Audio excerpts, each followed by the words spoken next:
بسم اللہ الرحمن الرحیم۔ السلام علیکم ورحمۃ اللہ۔ حضرت داتا علی حجویری رحمۃ اللہ علیہ کے وصال کو تقریباً 1000 سال ہو گئے۔ داتا علی حجویری نے نہ کوئی مکان نہ کوئی جائیداد بنائی، اولاد ان کی کوئی نہ تھی۔ ایک شادی کی، بچے نہیں ہوئے لیکن دوسرا نکاح نہیں کیا، زندگی گزار دی دین کے لیے۔ 21 دن تک پتے کھا کر گزارا کیا۔ 7 دفعہ ہندوؤں نے اتنا مارا کہ مردہ سمجھ کر چھوڑ گئے۔ اللہ نے زندگی دی اور ہمیشہ شرک سے منع فرمایا۔ اپنے آپ کو اللہ کا عاجز بندہ بیان کرتے تھے۔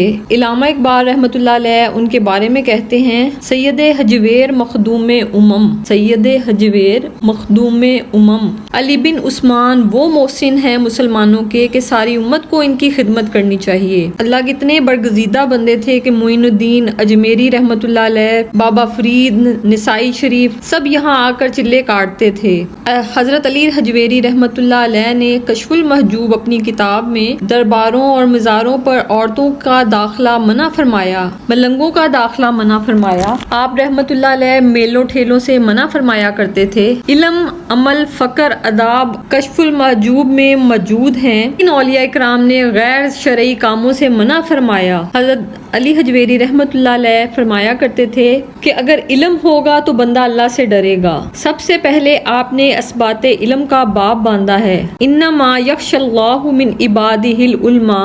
آپ فرماتے علم ہوگا تو بندہ اللہ سے ڈرے گا۔ جو بندہ بغیر علم کے فقیری کا دعویٰ کر جائے وہ اسی طرح ہے جس طرح کنویں کے گرد بیل پانی نکالنے کے لیے گھوم رہا ہوتا ہے۔ وہ چلتا تو رہتا ہے مگر اس کی کوئی منزل نہیں ہوتی۔ وہ گھومتا ہے پر اس کا کوئی نتیجہ نہیں ہوتا۔ اگر کوئی منزل لینا چاہتے ہو تو اللہ کی کتاب پڑھیں، مدینے والے محبوب صلی اللہ علیہ وآلہ وسلم کی احادیث کو یاد کریں اور ان پر عمل کریں، پھر اس کو کوئی منزل حاصل ہوگی۔ حدیث پاک میں ہے، اے اللہ میں اس علم سے تیری پناہ مانگتا ہوں جو علم تو ہو مگر اس سے نفع نہ اٹھایا جائے۔ علم سیکھو اور اللہ اور اس کے رسول سے محبت پیدا کرو اور نماز شوق والی پڑھو نہ کہ مشقت والی پڑھو۔ حضرت داتا علی حجویری رحمۃ اللہ علیہ کہا کرتے تھے، اگر تم کوئی اعزاز چاہتے ہو تو سنت اور شریعت پر عمل کرو۔ سب سے پہلے علم حاصل کرو، پھر اللہ اور اس کے رسول سے محبت کرو، پھر حضور پاک صلی اللہ علیہ وآلہ وسلم کی غلامی اختیار کرو، پھر تم کسی مقام و مرتبے تک پہنچ سکتے ہو۔ ایک مرتبہ کا ذکر ہے کہ رائے راجو بہت بڑا جادوگر تھا۔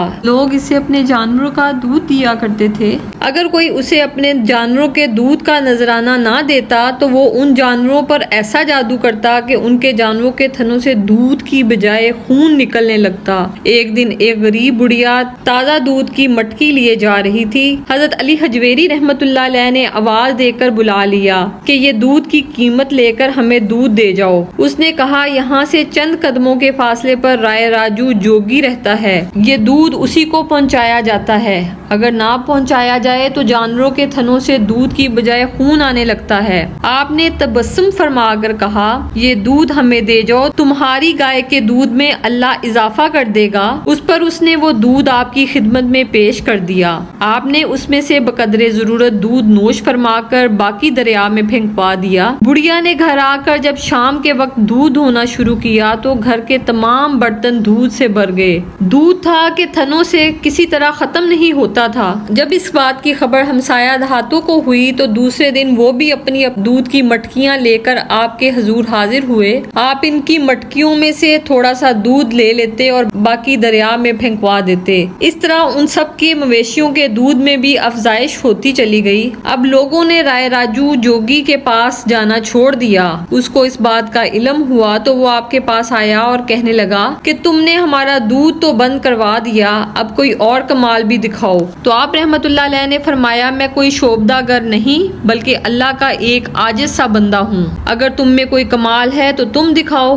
اس نے اپنے کئی کرشمے دکھائے، ان میں آخری یہ تھا کہ وہ ہوا میں اڑنے لگا۔ جب وہ ہوا میں اڑنے لگا تو آپ نے اپنا نالین اس کی طرف پھینک دیا جو ہوا میں اڑنے لگا۔ ہوا میں اڑتے ہوئے وہ جوتے اس کے سر پر زور زور سے پڑنے لگے اور اس کو زمین پر دے گرایا۔ نتیجہ یہ ہوا وہ واپس آ کر آپ کی خدمت میں پہنچا اور آپ کے دستے مبارک پر اسلام قبول کیا اور اس کے بعد آپ ہی کے ساتھ رہنے لگا۔ چنانچہ آپ نے اس کو شیخ ہندی کا خطاب دیا اور اس کی روحانی تربیت فرماتے رہے۔ وہ بھی آخری دم تک آپ کے نہایت ہی مخلص مریدوں میں شامل رہا۔ حضرت داتا علی حجویری رحمۃ اللہ علیہ نے کبھی شریعت سے ہٹ کر بات نہیں کی تھی۔ اللہ کریم ہمیں اولیاء کرام اور بزرگان دین کے نقش قدم پر شریعت میں رہتے ہوئے عمل پیرا ہونے کی توفیق عنایت فرمائے۔ آمین۔ جزاک اللہ الخیر۔